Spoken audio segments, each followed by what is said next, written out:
So I want to talk to you about is the clamshell. So one of the most common popular exercises prescribed across the world by physical therapists, chiropractors, athletic trainers, you name it. It's a very simple exercise. It's effective in just kind of targeting our gluteus medius muscle. It is by no means, the end all be all for hip rehab. So if this is all you're doing for your rehab, then, you got to find somebody else to progress it a little bit. First thing, as we're on our side, so with a clamshell, we're working the top hip here. We can play around with different levels of hip flexion. So actually when I do clamshells and I prescribe them, I try to keep my hips a little bit more neutral. So I bring my knees down a bit. This is an attempt to try to limit your TFL, which is more of the front of the hip muscle, okay? Now another thing that I'll notice with patients is that as they open up, they try to go too far. So as they bring that leg up, they're actually opening the hips up too much. What we want to do is not make this a pelvic exercise, but just hip. So I try to keep this top hip stacked right over top the bottom hip. It's almost as if I have a stake or like a pole driven through my hips here to not let me open up, okay? So as I lift straight up, that's about as far as I'm gonna get, and then on the way down. So another common problem, and this isn't just for clamshells, but rather exercise in general, is people go too fast. It's let me get these reps done as fast as possible.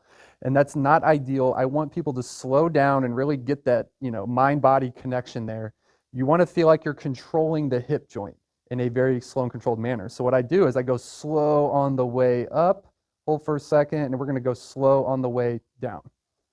So now you're focusing on eccentric and concentric actions of this muscle.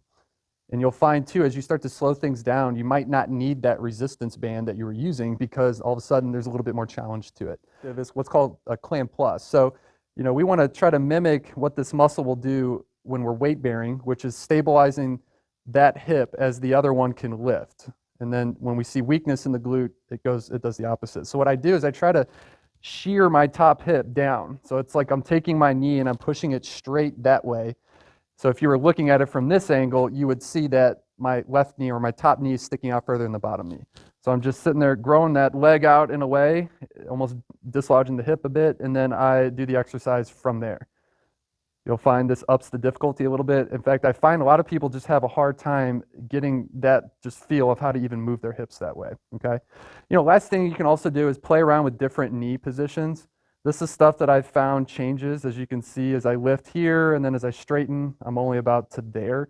So that's gonna impact some of that too. I feel like when the knees are a little bit straighter, it's a little bit harder to do. So, in summary, what we wanna make sure is don't bring the hips too far up into flexion, keep them down a bit.